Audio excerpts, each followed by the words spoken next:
Ce n'est pas parce que je suis jeune que je suis amené à échouer. Ce n'est pas parce que toute ta vie, on t'a dit que tu n'en vaux rien, que tu n'en vaux rien.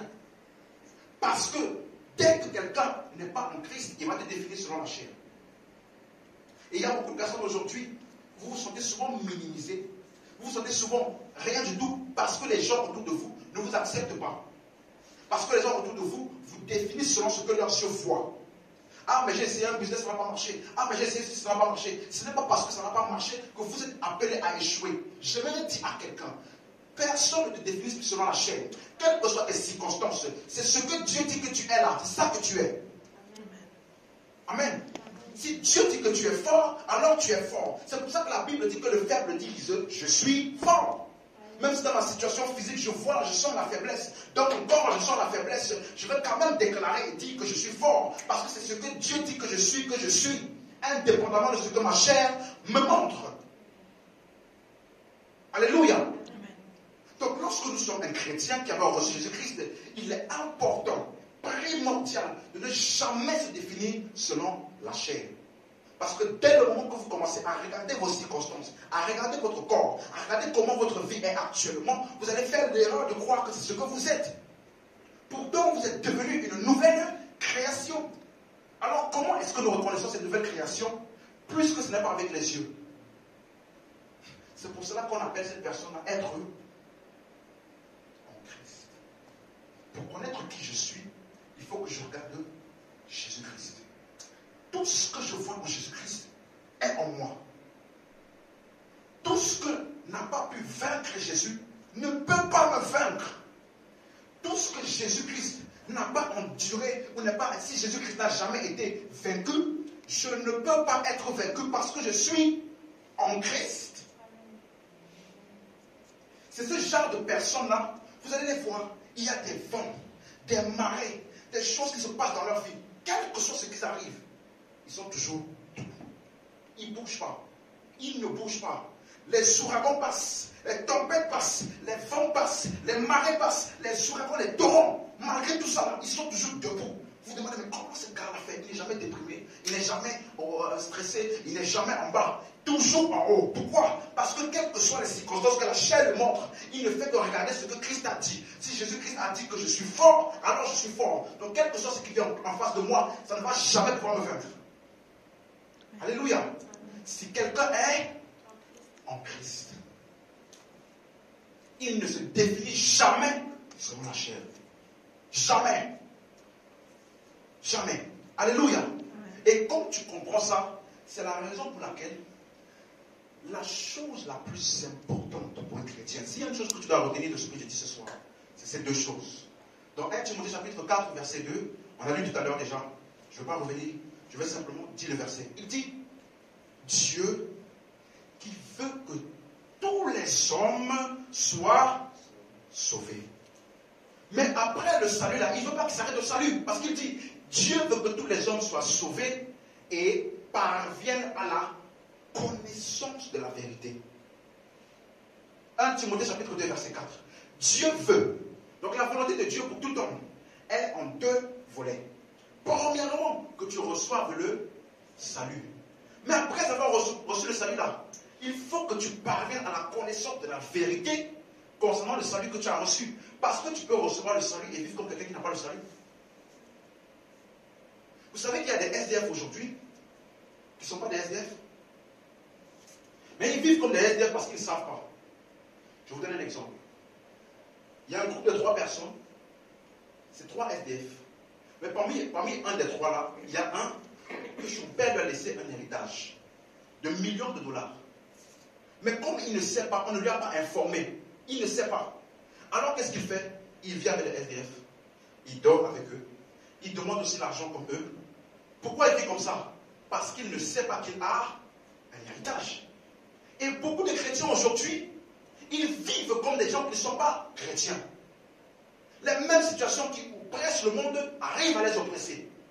Les mêmes choses qui oppressent les autres, qui dominent les autres, les mêmes péchés que les autres n'arrivent pas, les mêmes choses les arrivent. Les mêmes maladies qui tuent les gens, les tuent aussi. Pourquoi? Parce qu'ils ne savent pas. Dieu veut que tous les hommes soient sauvés. Mais après ton salut là, fais attention. Mets toutes tes forces efforts afin de recevoir la connaissance. Parce que si tu ne connais pas, tu vas vivre comme quelqu'un qui n'a rien reçu. Est-ce que ça vous est jamais arrivé? Moi, ça m'est déjà arrivé. Et souvent, quand ça m'arrive, des fois même, ça m'énerve. Parce que j'avais besoin vraiment de quelque chose là. Et j'avais un vieux pantalon dans lequel il y avait 10 euros. Mais j'ai oublié. Vous voyez? J'avais 10 euros dans un pantalon, mais j'ai oublié. Et c'est peut-être passé à la machine. C'est voilà, j'ai oublié. Et ce jour-là, j'avais besoin de 10 euros. Mais comme j'ai oublié que j'avais 10 euros dans mon pantalon qui était dans machine à laver, donc j'ai oublié. Mais un jour comme ça, je mets la main dans la poche. Oh, j'ai 10 euros. Mais hier, j'avais besoin. Comment ça se fait que, oh, si hier, je savais, je n'allais pas rester là en train de demander, oh, s'il te plaît, tu n'as pas 10 euros pour moi? Tu n'allais pas faire ça. Donc, parce que tu ne connais pas ce que tu as, ce n'est pas que tu n'as pas. Ce n'est pas que tu n'as pas. Tu as, mais tu ne sais pas ce que tu as. Et si tu ne sais pas ce que tu as, tu vas vivre comme quelqu'un qui n'a pas. Pourtant, tu as. Est-ce que vous comprenez? C'est pour ça que le premier problème des chrétiens, ce n'est pas la puissance. Si quelqu'un vous ment, vous dit faites 40 jours de jeûne et de prière pour obtenir la puissance de Dieu, c'est faux. Si quelqu'un vous dit vous avez un problème de foi, c'est aucun chrétien a un problème de foi. Parce que si tu n'avais pas la foi, tu ne devais pas être sauvé. Le salut, ce n'est pas la foi en Jésus-Christ. Aucun chrétien n'a un problème d'amour. Aucun chrétien n'a un problème de diable. Eh oui. Parce que la Bible dit qu'il a été dépouillé à la croix. Comment est-ce que quelqu'un qui a été dépouillé peut être un problème pour toi? Le plus grand problème des chrétiens aujourd'hui, si tu m'écoutes, sache-le, le plus grand problème qu'un chrétien peut avoir, c'est l'ignorance. Osée chapitre 4, verset 6. Osée chapitre 4, verset 6. C'est facile, hein? Si tu comprends ce que j'ai dit aujourd'hui, tu ne seras plus jamais vaincu. Plus jamais. Osée chapitre 4. Bon, laissez, si vous ne trouvez pas, suivez-moi seulement. C'est un verset qui est très court. Osée chapitre 4, verset 6. Qu'est-ce que ça dit? Dieu est en train de dire, mon peuple. Donc ces gens-là sont appelés le peuple de Dieu.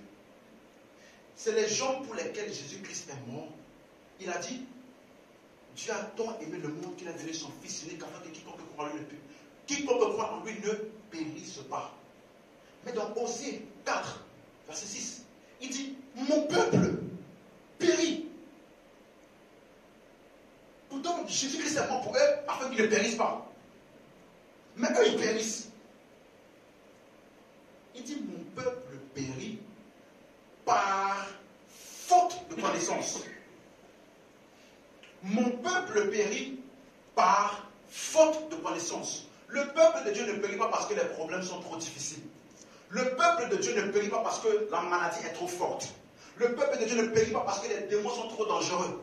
Le peuple de Dieu ne périt pas parce que les sorciers en veulent leur vie. Le peuple de Dieu ne périt pas parce qu'ils sont maudits ou parce qu'il y a des liens ou je ne sais pas quoi. Laissez-moi vous dire, si tu péris dans ta vie alors que tu as reçu Jésus-Christ, c'est parce que tu manques de connaissance. Rien de plus. Parce que Dieu veut que les hommes soient sauvés. Mais après le salut là, il veut qu'ils parviennent. C'est-à-dire que ce n'est pas quelque chose qui va se faire pour ça. Non. Parvenir, ça veut dire, si je quitte ici, je dis je vais arriver à la gare de Champigny, je vais quitter d'ici, je vais marcher, jusqu'à ce que je parvienne à la gare de Champigny. Donc après avoir reçu le salut, tu dois parvenir tous les jours. Église, prière, méditation, écouter les prédications, écouter les vidéos, lire ta Bible, afin d'acquérir toute la connaissance jusqu'à ce que tu parviennes à la connaissance. Et quand tu as la connaissance de Dieu, tu es un chrétien inébranlable. Regardez, on a lu Osée chapitre 4, verset 6, n'est-ce pas?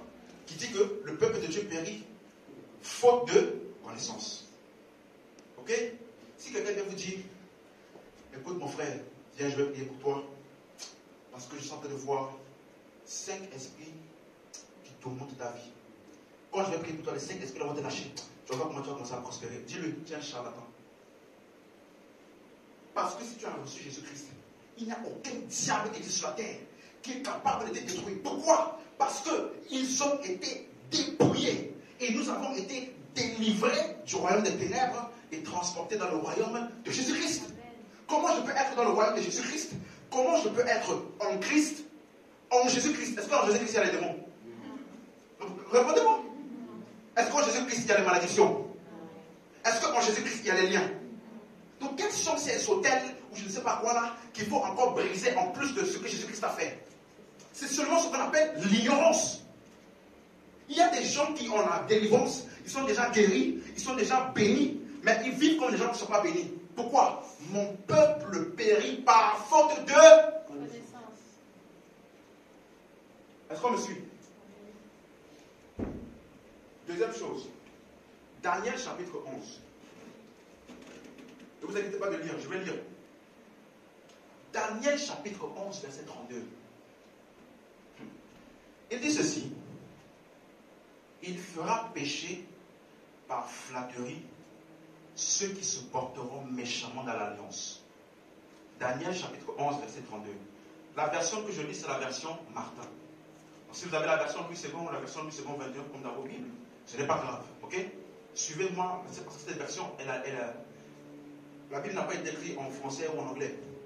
Elle a été écrite dans l'Ancien Testament en hébreu et dans le Nouveau Testament en grec. D'accord? Donc la version Louis II, c'est un homme qu'on appelle Louis II, qui a pris la version hébreu et grec, qui a traduit ça en ses propres mots, de la meilleure manière qu'il essayait de comprendre. Ok? Mais des fois, comme ça faisait longtemps qu'ils ont traduit, les mots qu'ils ont utilisés à l'époque là ne transmettent pas vraiment la vraie pensée. Vous voyez? Donc ici, la version Martin, c'est une très bonne traduction pour ce verset-là. Il dit, il fera pécher par flatterie ceux qui se porteront méchamment dans l'alliance. Mais le peuple de ceux qui connaîtront leur Dieu se fortifiera et fera de grands exploits. Il dit, mais le peuple, donc dans le peuple de Dieu là, il y a le peuple de ceux qui périssent. Et dans le peuple de Dieu aussi, il y a le peuple de ceux qui connaîtront leur Dieu. Et ceux qui connaîtront leur Dieu là, il y a deux choses qui les caractérisent. Ils se fortifieront. Qu'est-ce que ça veut dire fortifier? Ça veut dire qu'ils auront une force spirituelle tellement puissante que quels que soient les vents et les marées qui viendront dans leur vie, ils ne bougeront pas. Alléluia. Il a perdu son travail, il a perdu ceci, il est toujours debout. Demain, il est parti pour chercher autre. Quel que soit ce qu'il arrive dans sa vie, il n'a jamais douté de Dieu. Ce n'est pas parce qu'il n'a pas de problème, c'est parce que malgré tous ces problèmes-là, il connaît son Dieu. Et comme il connaît son Dieu, il a une force spirituelle. Parce que ceux qui connaîtront leur Dieu, ils se fortifieront. Amen. Alléluia. Amen. Et deuxième chose, ils feront de grands exploits. Après s'être fortifiés, ils feront de grands exploits. Beaucoup de gens aujourd'hui pensent que les miracles se trouvent seulement auprès des pasteurs, ou bien je ne sais pas quoi. J'aimerais te dire, les miracles, une vie de miracles constants, ou là où dans une crise comme celle-là, tout le monde tombe malade, toi tu n'es jamais malade. Tout le monde échoue, toi tu ne fais que réussir. Ils ne font des grands espoirs. Pourquoi? Parce que le peuple de ceux qui connaîtront leur Dieu, non seulement ils se fortifieront, mais en plus de ça, ils feront de grands exploits. Donc dans le peuple de Dieu, parmi vous qui êtes ici aujourd'hui, il y a deux types de personnes. Il y a ceux qui périssent.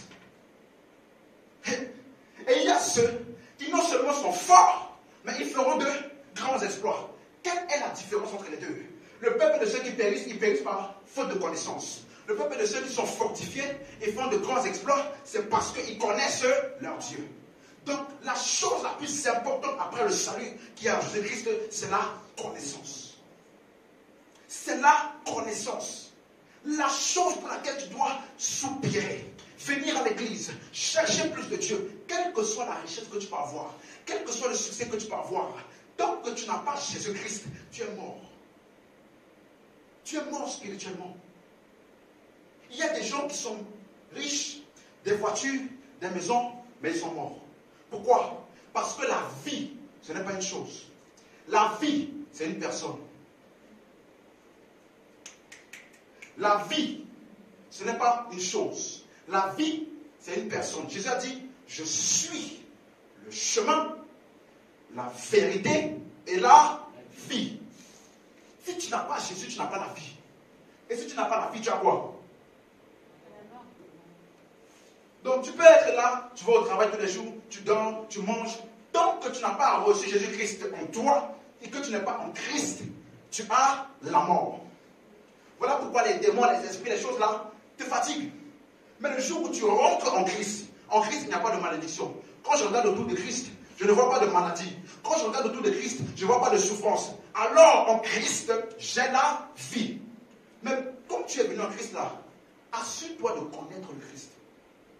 Parce que si tu as la vie, tu as le Christ, tu peux vivre comme quelqu'un qui est mort. Par faute de connaissance.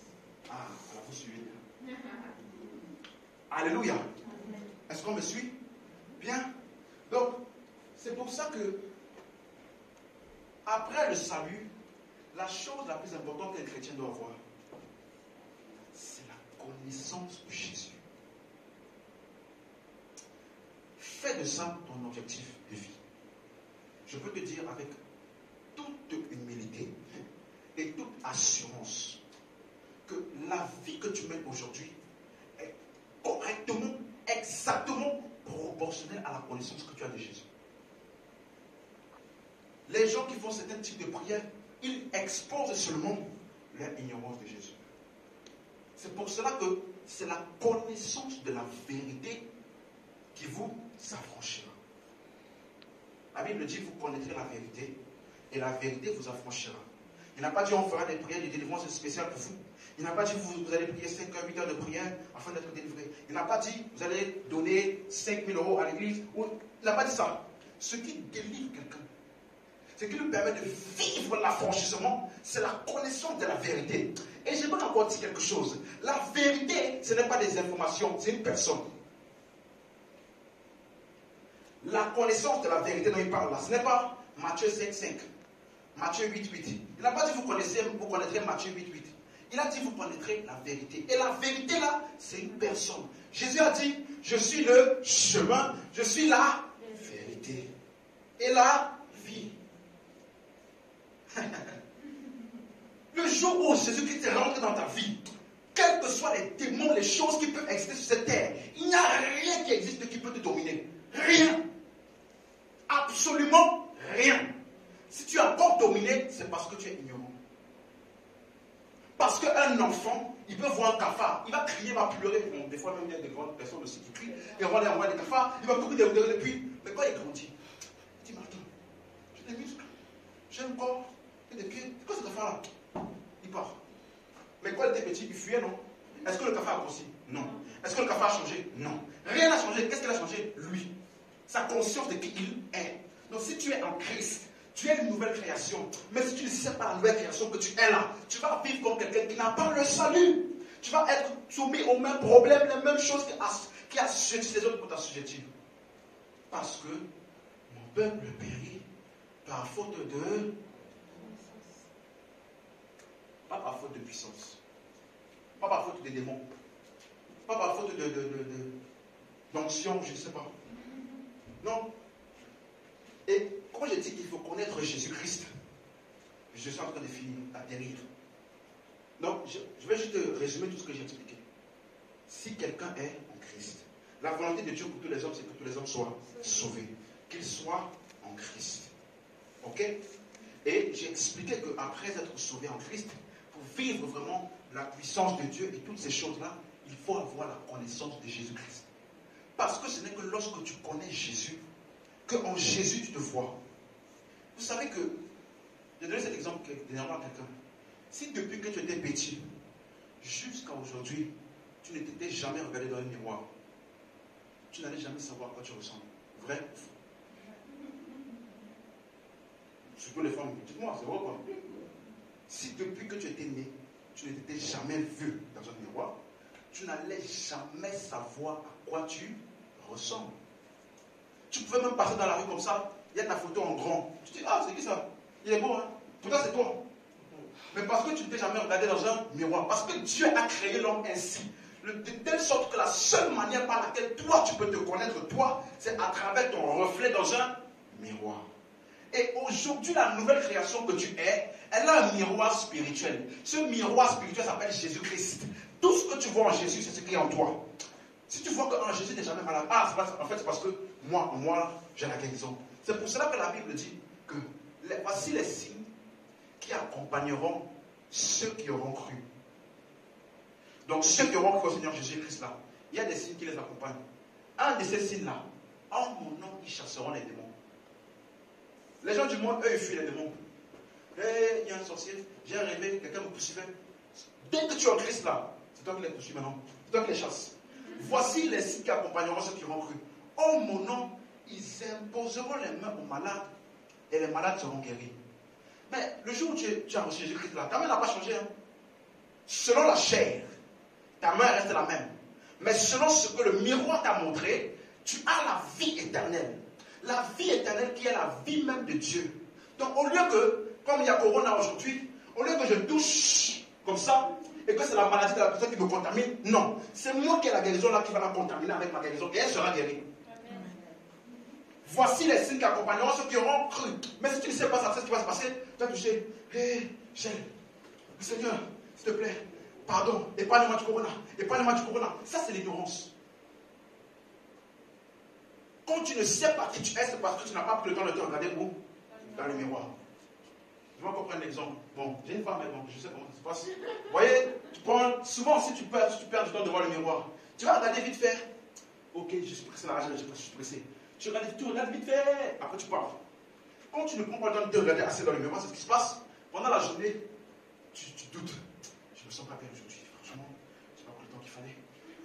Je n'ai pas mis tout ce qu'il fallait, je me sens pas assez belle, je me sens un peu. Ah, vas-y, je ne suis pas bien. Mais le jour où tu as pris beaucoup de temps devant le miroir, tu as regardé tout. Quand tu sors, tu as de l'assurance. Tu vas où tu veux. Personne ne peut te bloquer. Pourquoi? Parce que tu as pris du temps à regarder ton reflet où? Dans le miroir. Donc le miroir t'a donné de l'assurance en toi-même. Oui ou non? Vous voyez? Donc un chrétien qui ne connaît pas Jésus-Christ, il aura une vie comme quelqu'un qui n'a pas Jésus-Christ. Même s'il est sauvé.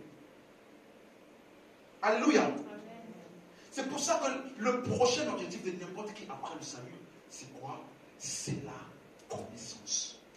Et Jésus-Christ, pour finir, on ne le connaît pas par des expériences. On ne le connaît pas. Ah, vous savez, j'ai dormi. Il y a un être blanc qui est venu dans mes rêves. Il m'a dit oui, tu es ma fille, tu es ceci. Ça, c'est bien, c'est pas bien, c'est pas mon problème. Parce que ce n'est pas ces expériences-là, ni la chair, qui va te révéler quelque chose de Jésus-Christ. C'est pour ça qu'un jour, Jésus-Christ était avec ses disciples. Il dit, mes disciples, expliquez-moi quelque chose. Qui est-ce que les gens disent que je suis? Alors, les disciples ont commencé à dire, les uns disent que tu es Élie, les autres disent que tu es Jean-Baptiste, les autres disent que tu es Jérémie, et les autres disent que tu es un grand prophète. Au milieu de tout ce qu'ils ont dit là, il n'a pas trouvé sa vraie description. Alors il a dit, et vous mes disciples, vous qui avez mangé avec moi, qui avez dormi avec moi, qui avez marché avec moi, qui est-ce que vous dites que je suis? Vous mes disciples là, qui est-ce que vous dites que je suis? Et pour la première fois, les disciples vont se rendre compte que, en fait, on avait Jésus, on ne connaît pas vraiment. Tu peux être à l'église pendant 10 ans sans connaître Jésus. Tu peux prêcher Jésus comme moi sans connaître Jésus. Tu peux chasser des démons sans connaître Jésus. Tu peux prier tous les jours comme on est sans connaître Jésus. Parce que Jésus n'est pas connu par la chair ou bien par les informations que tu as reçues par-ci, par-là. Jésus n'est pas connu par aucune de ces choses. C'est pour ça que Simon-Pierre, un des disciples, il s'est passé tout dans sa tête. Il a dit, Seigneur, tu es le Fils de Dieu, tu es le Christ. Alors, Jésus-Christ a donné une information pour toute personne ici qui veut connaître Jésus. Il a dit, ce n'est ni la chair, ni le sang qui t'a révélé cela. En d'autres termes, ce n'est pas parce que vous étiez tout le temps avec moi, ce n'est pas parce que vous dormez avec vous, ce n'est pas les informations que vous avez eues autour de vous. Je vous ai dit qu'on ne connaît personne selon la chair. Donc, c'est pour ça que Jésus a dit, ce n'est pas la chair ni le sang qui vous a révélé ça. Ce n'est pas les informations que tu as eues par la chair, ce n'est pas les informations que tu as eues, ce n'est pas les versets, non. Il dit, c'est mon Père qui est dans les cieux qui t'a révélé cela. Pour dire que Jésus-Christ n'est connu que par révélation. Et où est cette révélation? Dans les Écritures. Jésus-Christ n'est connu pas par des expériences ou je ne sais pas quoi, qui ne sont pas toutes mauvaises. Mais si ta foi est basée sur les expériences, le jour où tu auras des vrais combats, je te garantis que les expériences vont tomber par terre et toi tu vas tomber par terre avec ça. Mais si tu es la foi basée sur la parole, la Bible dit, tout passera. Les vents, les marées, tout passera. Mais la parole de Dieu ne passera jamais. Donc si ta foi est basée sur la parole de Dieu, tu ne passeras jamais. Jésus-Christ n'est connu que par la révélation qui est contenue dans les Écritures. Alléluia. Amen. Jésus a dit, ce n'est pas la chair et le sang. Ce n'est pas tes diplômes, ni combien d'années de faculté de je ne sais pas quoi. C'est mon Père qui l'a décidé. Et après, Jésus lui a dit, ce que tu me dis, mon frère, mon disciple, à partir d'aujourd'hui, tu es Pierre. Et sur cette pierre, je bâtirai mon église.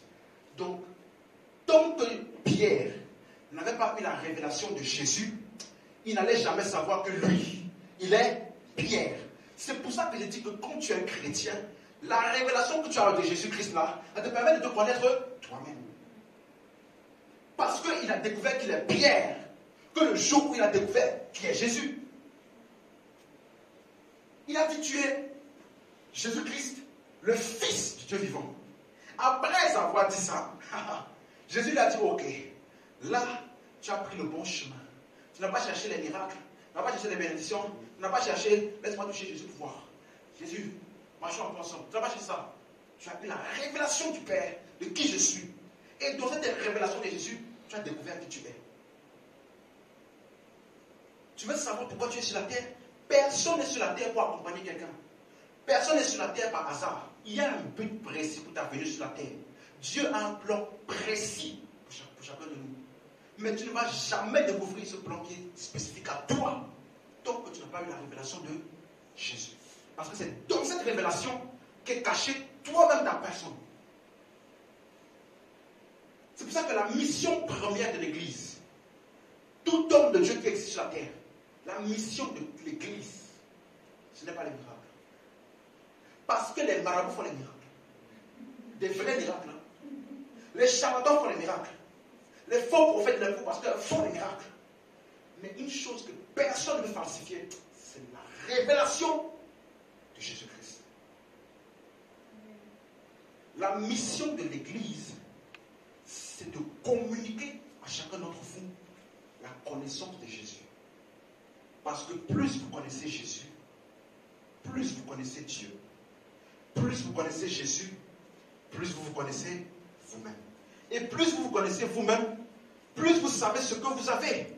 Et plus vous savez ce que vous avez, vous savez de quoi vous êtes capable. Et plus vous savez de quoi vous êtes capable, plus vous dominez dans la vie. C'est pour ça que dans certaines églises, il y a des personnes qui sont dépendantes du pasteur. Si le pasteur n'a pas prié pour eux, ah, pasteur, s'il te plaît, prie, j'ai dormi, j'ai vu ceci. Mais quand tu connais Jésus-Christ, hey, quel démon qui existe. Le démon va te regarder du côté comme ça. Il va dire non, le gars là, on ne peut pas aller là-bas. Sa lumière brille trop. Alléluia. La mission première de l'Église, c'est de communiquer Jésus-Christ. Je vais terminer en disant ceci. Matthieu 1, Jean chapitre 5, verset 39.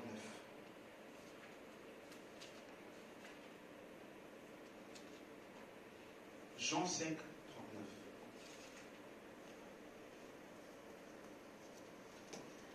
Le livre de Jean, chapitre 5, verset 39. Nous sommes en train de terminer. La Bible dit ceci. Jésus-Christ parlait aux pharisiens. Les pharisiens, c'est des personnes qui connaissent les Écritures. Hein? Parce qu'à l'époque, il n'y avait pas d'imprimante. Donc c'est eux-là qui écrivaient. Verset après verset. Chaque livre. Donc ils connaissaient les Écritures par cœur. À la virgule près, ils connaissaient. Alors, mais quand Jésus s'approche d'eux, il dit, pharisiens, escribes, laissez-moi vous donner une information. Dans Jean chapitre 5, verset 39, qu'est-ce qu'il dit?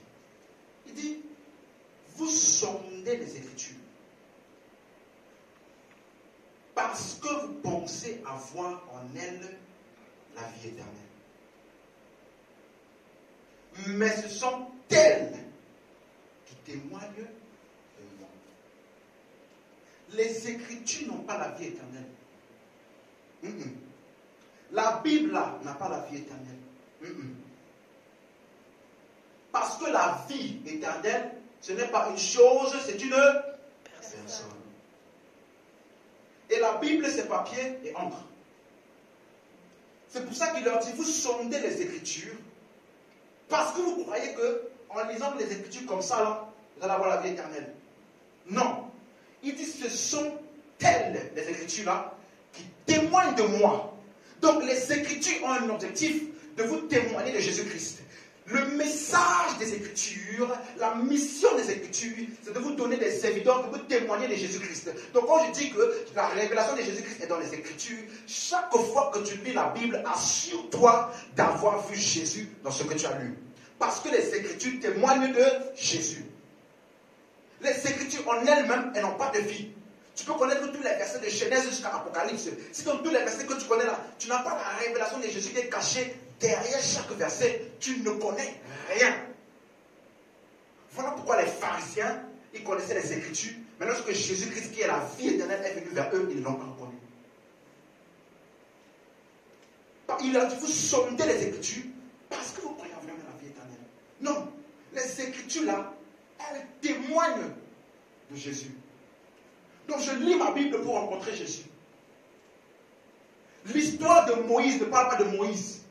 L'histoire de Moïse parle de Jésus. L'histoire d'Abraham qui a sacrifié son fils ne parle pas d'Abraham. L'histoire d'Abraham qui a sacrifié son fils parle de Jésus.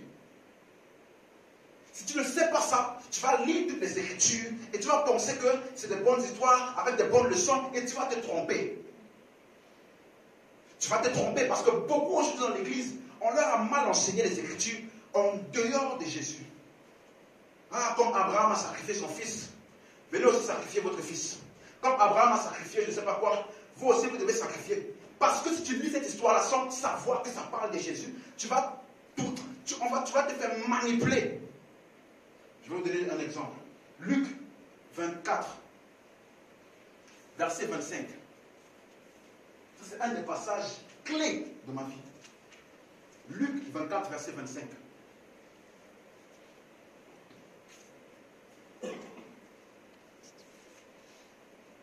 Luc 24, 25. Voilà. Luc 24, verset 25. Avant de lire, je vais vous donner le contexte. Le contexte, c'est quoi?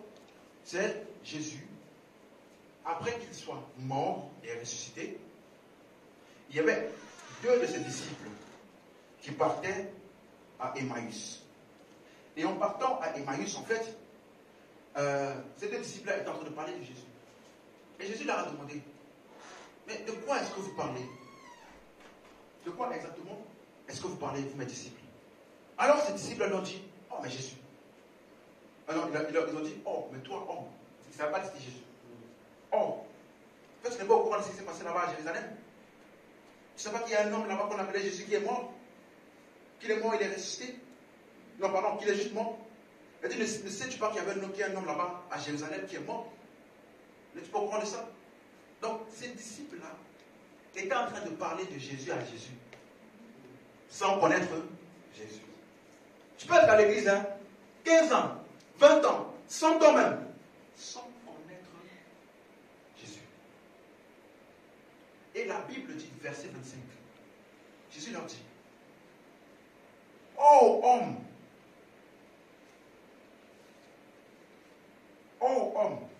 sans intelligence, et dont le cœur est long à croire tout ce qu'ont dit les prophètes. En d'autres termes, si vous aviez cru et vous avez compris ce que tous les prophètes ont dit là, vous ne seriez pas surpris de ce qui s'est passé à Jérusalem. Et verset 26, pour la première fois, Jésus va expliquer qu'est-ce que tous les prophètes de la Bible, de quoi ils ont parlé. Lisons, verset 26. Ne fallait-il pas que le Christ souffrit ces choses et qu'il entrât dans sa gloire? Donc Jésus-Christ a résumé en 2 déclarations de ce que tous les prophètes de l'Ancien Testament parlaient. Il dit, vous êtes lents à croire ce que tous les prophètes ont dit. Et il explique donc que tous les prophètes ont parlé de les souffrances de Christ et la gloire qui devait s'en suivre. L'histoire de Moïse parle des souffrances de Christ et la gloire qui devait s'en suivre. L'histoire d'Abraham parle des souffrances de Christ et la gloire qui devait s'en suivre. Moïse, Abraham, Daniel, Osée, Malachie, tous ces livres-là parlent d'un seul message précis, Jésus-Christ, qui devait mourir, être enseveli, aller aux enfers et être ressuscité. Si tu lis ces versets-là, tous ces livres-là, tu n'as pas compris ça dans ce que tu as lu, alors tu n'as rien lu. Parce que c'est de ça que les prophètes voulaient vraiment parler. Il dit, ne fallait-il pas que le Christ souffrit ces choses et qu'il entra dans sa gloire? Il a résumé en 2 déclarations pour ça. Tous les écrits de tous les prophètes. Alléluia. Verset 27, regarde ce qu'il dit. 27, il dit quoi? Et commençons par Moïse et par tous les prophètes. Donc il a commencé, quand on dit commençons par Moïse, là, on parle des 5 premiers livres de la Bible, parce que les 5 premiers livres de la Bible ont été écrits par Moïse. Ok? Genèse, Exode, Lévitique, Nombre, Deutéronome. Ces 5 livres ont été écrits par Moïse. Donc il dit commençons par Moïse. Donc il expliquant dans toutes les Écritures ce qui le concernait lui. Pourquoi? Parce que les Écritures le concernent. Les Écritures ne parlent pas de la richesse. Les Écritures ne sont pas pour expliquer les principes pour devenir riche, les principes pour sortir des dettes, les principes pour avoir l'homme idéal, les principes pour comment trouver la meilleure femme, comment... Non, c'est pas ça. Les Écritures le concernent lui. Il dit, vous sondez les Écritures, mais les Écritures là, elles témoignent de moi. Les Écritures ne demandent pas des finances. Les Écritures ne sont pas là pour t'enseigner comment avoir la plus belle maison du quartier. Non. Comment réussir dans mon business, comment avoir beaucoup plus de finances. Non. Les Écritures parlent d'une personne, Jésus-Christ. Verset 44. Verset 44.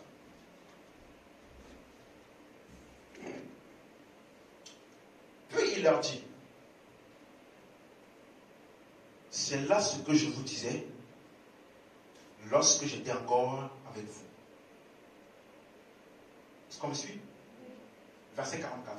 C'est là ce que je vous disais lorsque j'étais encore avec vous. C'est Jésus qui parle à ses disciples.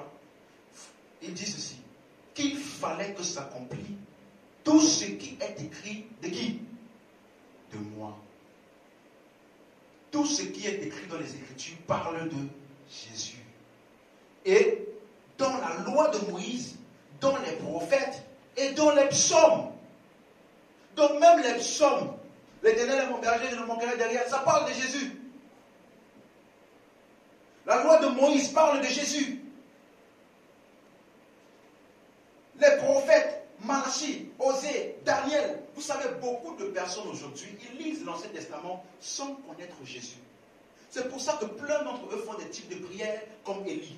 Oh, si je suis un homme de Dieu, que le feu descende comme le feu est descendu avec Élie. Et Jésus-Christ a dit à un de ses disciples, une fois dans Luc chapitre 9, vous n'avez pas besoin d'ouvrir, dans Luc chapitre 9, deux de ses disciples ont dit, Jésus, nous sommes allés là-bas dans la ville, là, ils ont refusé de nous recevoir. Est-ce que tu veux que nous fassions comme Élie là-bas, qu'on commande que le feu descende du ciel pour les consumer? Tu veux qu'on fasse ça? Et Jésus leur a dit. La Bible dit que Jésus les a réprimandés en disant, vous ne savez pas de quel esprit vous êtes animés. Mais ils ont cité Élie. Ce qu'ils ont demandé là, c'était écrit dans la Bible. Mais quand tu lis la Bible sans la compréhension de Jésus, tu peux tomber dans les erreurs. Parce que l'histoire d'Élie, l'histoire de toutes ces histoires-là, parle de Jésus. Si tu lis ces versets, toutes ces histoires-là, sans la compréhension que ces versets parlent de Jésus, tu vas tomber en erreur. Tu vas faire de mauvaises applications et tu peux même servir le diable en pensant servir Dieu. Parce que la Bible dit que celui qui égorge, détruit et tue, c'est qui? Le diable. Mais Jésus est venu afin que les brebis aient la vie. Alléluia. Donc, les Écritures tout entières parlent de Jésus. Et c'est dans ces Écritures qu'il y a la révélation de Jésus. Que lorsque vous les comprenez, vous allez savoir qui vous êtes. Et quand vous allez savoir qui vous êtes, vous allez dominer votre monde. Alléluia. Amen. Je vais terminer en vous donnant juste un petit aspect de ce qui est contenu dans les Écritures concernant les chrétiens. Parce que j'ai expliqué, je résume. Si quelqu'un est en Christ, si quelqu'un est sauvé, si quelqu'un a reçu le salut, si quelqu'un a cru en l'évangile et qu'il a reçu la vie éternelle, on parle de cela. Il est une nouvelle création. Mais après être sauvé, il faut qu'il acquiert, il parvienne à la connaissance de la vérité qui est Jésus-Christ. Et pour connaître Jésus donc, ce n'est pas dans les expériences, ce n'est pas dans les on-dit, c'est dans sa parole. Sa révélation qui est contenue dans la parole. Pas dans la chair ni dans le sang, mais dans la révélation du Père dans sa parole. Et donc, quand on veut maintenant connaître Jésus qui est dans la parole, il faut savoir que tous les livres de la Bible parlent de lui. Tous les versets, tous les livres parlent de lui. C'est pour ça que je vais dire quelque chose maintenant. La Bible, là, que vous avez dans vos mains, ce n'est pas la parole de Dieu. La Bible, ce n'est pas la parole de Dieu. Parce que la parole de Dieu, ce n'est pas une chose, c'est une personne. Au commencement était la parole. La parole était avec Dieu et la parole était Dieu. Et la parole est fait chair. Donc Jésus-Christ est la parole de Dieu. Les Écritures, la Bible, là, ce n'est pas la parole de Dieu. Dans la Bible, là, Satan a parlé. Dans la Bible, là, les voleurs ont parlé dedans. Les prostituées ont parlé dedans. Les mauvais gens ont parlé dedans. L'homme ont parlé dedans. Les anges ont parlé dedans. Mais la parole de Dieu, c'est une personne. Donc, tant que tu lis la Bible, et que dans ce que tu lis là, tu n'as pas vu Jésus, tu n'as pas encore lu la parole de Dieu. Tu as lu les Écritures. Tu as lu des écrits. Tu as lu des choses. Alléluia. Amen. Donc, juste avant de finir, juste un aspect. Lorsque tu comprends qu'il faut connaître Jésus-Christ, Éphésiens chapitre 1, verset 3. Voilà notre dernier verset, avec lequel nous allons finir. Éphésiens chapitre 1, verset 3. Ça, c'est un aspect, un petit aspect de ce que nous avons lorsque nous sommes en Christ. Parce que la seule manière pour vous de vous connaître, c'est de regarder dans le miroir de la parole de Dieu. Et quand vous regardez votre reflet dans le miroir de la parole de Dieu, alors vous savez qui vous êtes. Alléluia. Et regardons ce que la parole de Dieu, qui est notre miroir, nous montre. Éphésiens 1, verset 3. Éphésiens 1, verset 3.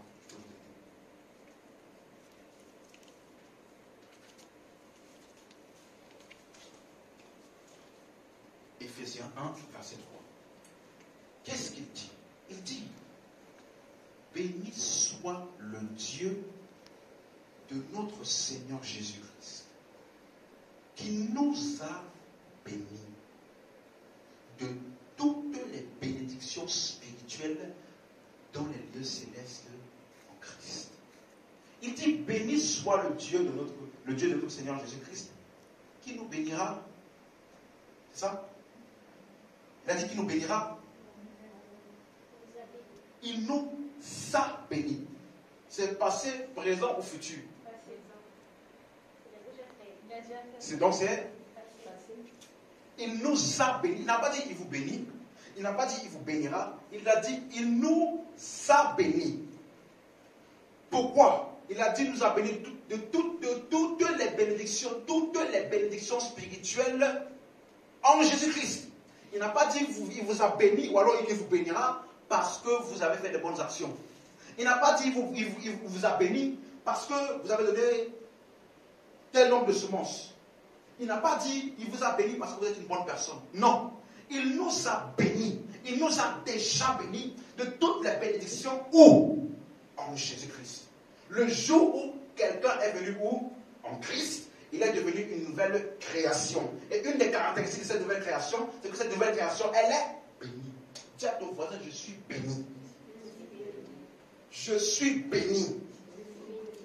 Et vous savez, dans la Bible, soit tu es béni, soit tu es maudit. Tu ne peux pas être et béni et maudit en même temps. Je reprends. Soit tu es béni, soit tu es maudit. Tu ne peux pas être un peu béni et un peu maudit. Ça n'existe pas. Soit tu es béni, soit tu es maudit. Peut-être que tu ne comprends pas ce que je suis en train de dire. Je suis en train de vouloir te dire que quelles que soient les choses qu'on appelle malédiction qui voulaient venir faire toi là, c'est trop tard. Tu es déjà béni. Ça n'existe pas. Personne ne peut te maudire. Même si un sorcier vient chez toi, il s'assoit comme ça, il dit, faisons une incantation. Tu dis, viens s'asseoir, fais l'incantation là, je vois. Fais des incantations. Ah, c'est l'incantation, ok. Ah, tu veux mon cheveu? Prends. Tu veux quoi, maison? Prends. Quand il va finir toutes ces incantations là, tu vas dire, alors, ça a marché ou pas? Quand tu sais qui tu es là, il n'y a pas un sorcier qui existe sur la terre qui peut te tourmenter. Ça n'existe pas. Pourquoi? Parce que celui qui sait qui est, qui il est là, il n'y a aucun démon. Parce que la seule chose qui fait périr le peuple de Dieu, c'est la faute de connaissance. Ce n'est pas parce qu'ils manquent de puissance, hein. C'est parce qu'ils sont ignorants de qui ils sont. Alléluia. Et donc quand tu te découvres, oh, en fait, je suis en Christ. Et en Christ, là, je suis béni. Donc je ne peux plus être maudit. Ce n'est pas possible. Dis à ton voisin, c'est trop tard, je suis déjà béni. C'est trop tard. Même s'il y avait la personne qui voulait faire je ne sais pas quoi, c'est trop tard. Il est venu en retard. Il est venu trop tard parce que tu es déjà béni. Et c'est pour ça que au peuple d'Israël, il y avait un peuple là-bas, comme un homme qu'on appelait Balaam. Il s'est arrangé avec un roi pour détruire le peuple d'Israël. Et il a dit, viens, on va faire un marché. Tu vas maudire le peuple d'Israël pour moi. Comme ça, quand je vais aller les combattre, ils vont perdre. Parce que physiquement, là, actuellement, ils sont trop forts. Donc, allons l'attaquer un peu dans le monde spirituel. On va faire les incantations là. Balaam, tu es d'accord? Ok. Ils ont fait incantation, tout ce qu'il fallait. Au moment de parler, pour maudire, ce qui est sorti de la bouche de Balaam, c'était la bénédiction. On l'a payé. On l'a appelé pour qu'il maudisse Israël. Au moment où il voulait ouvrir sa bouche, c'est la bénédiction qui est sortie. Et il a tellement béni. Il a dit, ils sont bénis parmi tous. Il dit, comment est-ce que je maudirais ce que Dieu n'a pas maudit? Comment est-ce que je ferais du mal à ceux que Dieu n'a pas fait du mal? Je ne peux pas les bénir, je ne peux pas les maudire. Ils sont tellement glorieux que même leur mort, j'envie leur mort. Vous voyez, tellement ta vie est glorieuse que même ta mort sera glorieuse. Vous savez, on n'est pas de ceux-là qui prient, Seigneur, s'il te plaît, délivre-nous de ce monde de souffrance. Viens vite, reviens vite nous chercher. On en a marre. Non, nous sommes de ceux qui avons tellement dominé le monde. Nous avons accompli notre mission sur la terre et nous partirons à notre temps. J'annonce à quelqu'un ici, tu ne partiras pas avant ton temps. Aucun accident, aucun virus, aucune pandémie ne pourra avoir avec ta vie. Je t'annonce cela parce que tu es béni. Et tout ce que ces gens-là ont essayé de faire, aucune de ces choses n'a marché. Chaque fois qu'ils voulaient maudire, la bénédiction sortait. Ils sont en train de dire, même s'ils font des incantations pour que tu tombes malade, plus ils vont faire des incantations, plus tu seras vigoureux. Plus ils vont faire des incantations pour que tu sois de plus en plus pauvre, plus tes business vont marcher, plus tes projets vont s'accomplir. Est-ce que je parle à quelqu'un ici? Si c'est à toi que je parle, donne-moi la main. Alléluia. Je suis béni et personne ne peut me maudire. Répète ça. Alléluia. Est-ce qu'on va acclamer pour le Seigneur? Amen. Si quelqu'un est en Christ, il est une nouvelle création. Si tu es ici et tu n'as jamais reçu le salut, ceux qui étaient là au début, vous avez compris que j'ai dit que le salut, ce n'est pas les bonnes actions, ni les mauvaises actions, ni les bonnes choses, ni les mauvaises choses. Non. C'est est-ce que tu as cru? Est-ce que tu as reçu un jour l'évangile et tu as cru au Seigneur Jésus? On va simplement se lever maintenant, doucement. On va terminer, on va se lever doucement. Alléluia. Merci Seigneur pour ta parole. Merci pour ton esprit. Merci pour la révélation des Écritures qui nous amène dans les profondeurs. Merci parce que tu illumines les yeux de chacun de nos cœurs, afin que nous puissions te voir tel que tu es. Et lorsque nous te voyons, nous nous voyons nous-mêmes. Merci pour la vie éternelle en Jésus-Christ. Merci pour le salut. Merci pour la bénédiction. Je suis béni, nous sommes bénis et personne ne peut nous maudire. Merci parce que nous sommes la lumière de notre monde et qu'aucune action ténébreuse ne peut avoir emprise sur nous. Merci parce que tu es le chemin, tu es la vérité et la vie. Et parce que nous sommes en toi, nous savons le chemin, nous savons la vérité et nous savons la vie.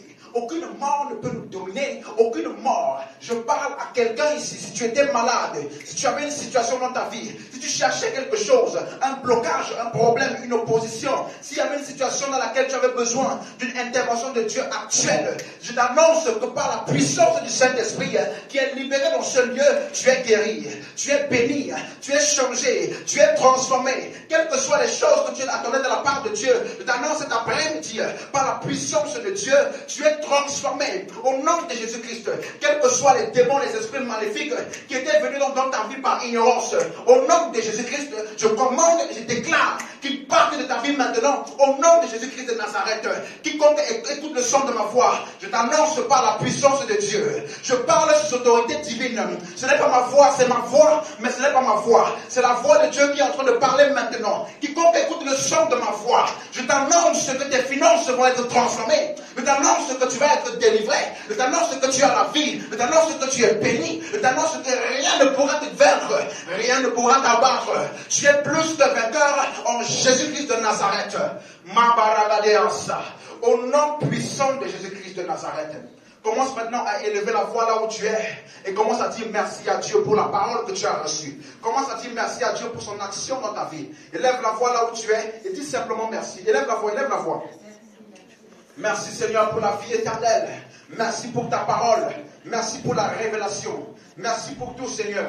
Tu es bon, tu es merveilleux. Tu es glorieux Seigneur et nous te rendons toute la gloire. Merci pour tes bienfaits. Merci pour tout ce que tu as fait dans nos vies. Merci encore pour la connaissance cet après-midi. Merci pour chacune des personnes qui est venue. Au nom puissant de Jésus-Christ de Nazareth. Si tu crois, dis Amen. Amen. Avant de terminer, est-ce qu'il y a quelqu'un ici qui n'a jamais reçu le salut? Qui n'a jamais reçu le Seigneur Jésus-Christ dans son cœur? Qui n'a jamais reçu l'évangile? Il y a quelqu'un ici? Jamais? Approchez, n'ayez pas peur. Hein? Personne ne vous juge. Avancez simplement. Je vais simplement prier avec vous. Je vais simplement prier avec vous. Il n'y a pas de jugement. Personne n'arrive contre vous. Avancez-vous simplement. Je vais vous expliquer comment on reçoit le salut. Tellement c'est facile.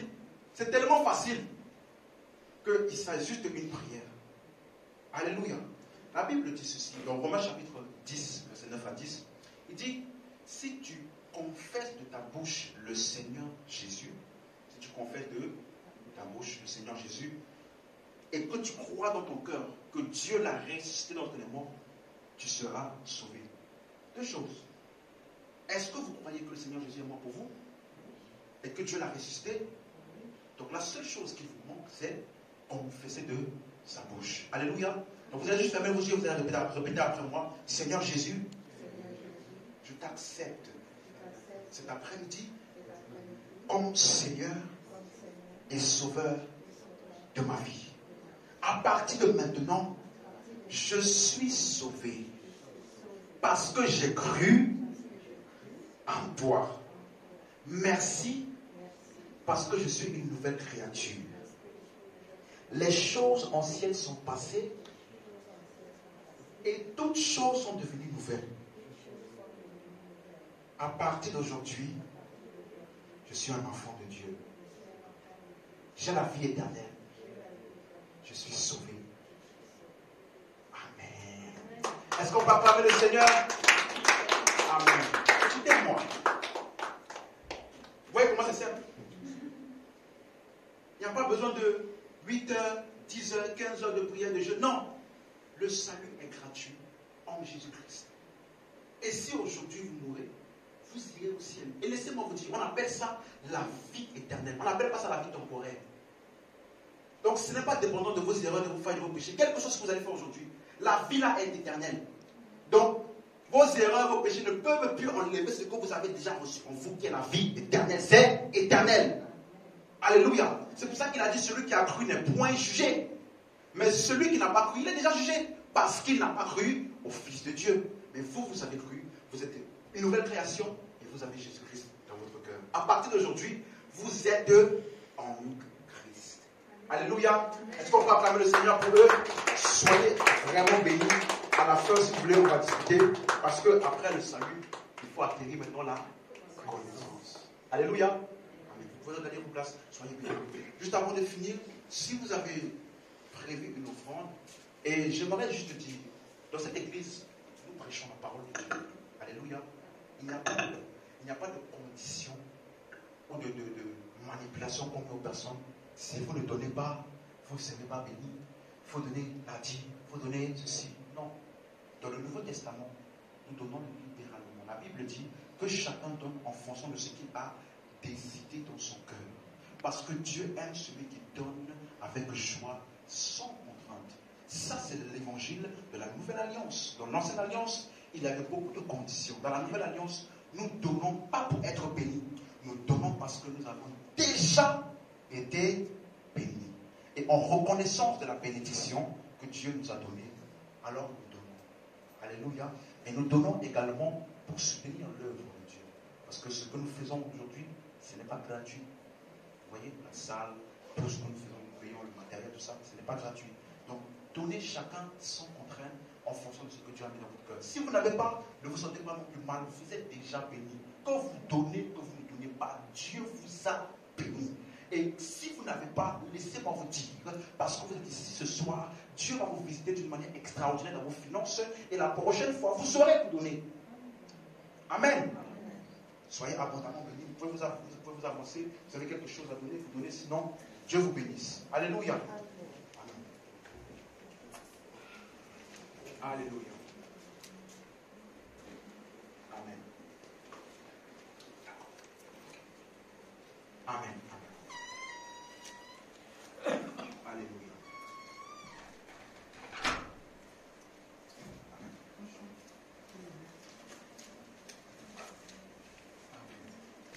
Nous sommes une génération choisie, appelée